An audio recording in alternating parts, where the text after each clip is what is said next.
সন্ধ্যার এই টাইমে ব্রুজ খলিফাটা তো দারুণ লাগছিল। আসসালামু আলাইকুম, আমি Sweety from Sweety's lifestyle in Dubai blog থেকে। কেমন আছেন আপনারা সবাই? আজকে আমরা চলে আসলাম দুবাই গোল্ড শোকে এসে তো এই জিনিসগুলো দেখে আমার এন্টারটেইনমেন্ট বাই কেয়া আপুর কথা মনে পড়ে গেছিল। উনি যখন দুবাইতে এসেছিল তখন এখানে এসে ভিডিও করেছিল। এখানে এসে তো আমার পুরোই মাথা নষ্ট হয়ে যাচ্ছিল। এত বড় বড় গোল্ডের জিনিস আমি জীবনে প্রথম দেখছিলাম। গোল্ড দিয়ে তারা ঈগল পাখি থেকে শুরু করে ব্যাগ, গোলাপ ফুল, আস্ত জামা বানিয়ে রেখে দিয়েছে। আমি এগুলোকে বাহিরে থেকে ধরে ধরে দেখছিলাম, ধরতে তো আর পারছিলাম না, কাচের উপর দিয়েই ধরার চেষ্টা করছিলাম। আমার কাছে খুবই ভালো লাগতেছিল। আর এটা হচ্ছে পৃথিবীর তৃতীয় বৃহত্তম গোল্ড শো। সবকিছু দেখার মাঝখানেও আমি একটা জিনিস দেখে ভেবেই কুল পাচ্ছি না যে মানুষ কিভাবে এতটা নিখুঁত ভাবে কাজ করতে পারে। এখানে আমি দেখলাম গোল্ড দিয়ে আস্ত এক হিজাব বানানো। প্রথমে তো দূর থেকে ভেবেছিলাম এটা হয়তো বা সুতার গোল্ডেন কালারের হিজাব, কিন্তু না, সামনে এসে দেখতে পেলাম এটা গোল্ডেরই হিজাব। এতটাই মসৃণ ভাবে বানিয়েছে যে দেখে বোঝার উপায় নেই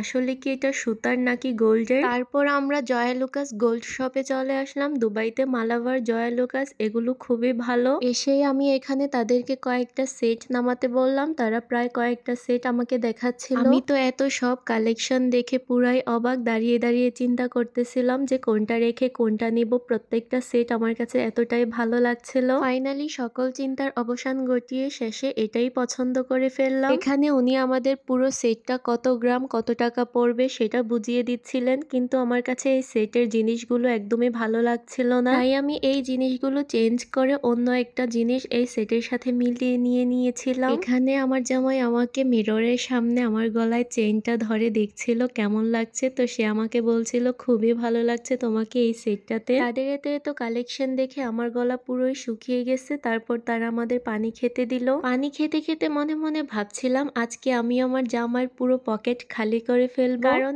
এরই মধ্যে আমার একটা চেইন আর একটা হাতের ব্রেসলেটও পছন্দ হয়ে গেছে। আর মেয়েদের কোনো জিনিস পছন্দ হওয়া মানে সেটা বাসায় নিয়ে আসা। জামাইকে বললাম আমাকে এই চেইনটা আর হাতের ব্রেসলেটটাও কিনে দাও, তো জামাই বলল কি আর করার, নিয়ে নাও। ফাইনালি কেনাকাটা শেষ, আর সব মিলিয়ে আমাদের প্রায় 10,000 দেরাম এসেছে, মানে বাংলা টাকা প্রায় 3.5 লাখ টাকার মতো পড়েছে সবগুলো গোল্ড। আর এত টাকার গোল্ড কিনে তো আমি মহা খুশি। বাসায় এসে জামাইকে বলছিলাম এগুলো আমাকে সাথে সাথে পরিয়ে দাও, আর সেও আমাকে পরিয়ে দিচ্ছিল। তো গাইজ, আমার গোল্ডের কালেকশন গুলো কেমন লেগেছে অবশ্যই কমেন্ট করে জানাবেন। আর ভিডিওটি ভালো লাগলে অবশ্যই আমার চ্যানেলটিকে সাবস্ক্রাইব করে আমার পাশেই থাকবেন। সবাই ভালো থাকেন, আল্লাহ হাফেজ।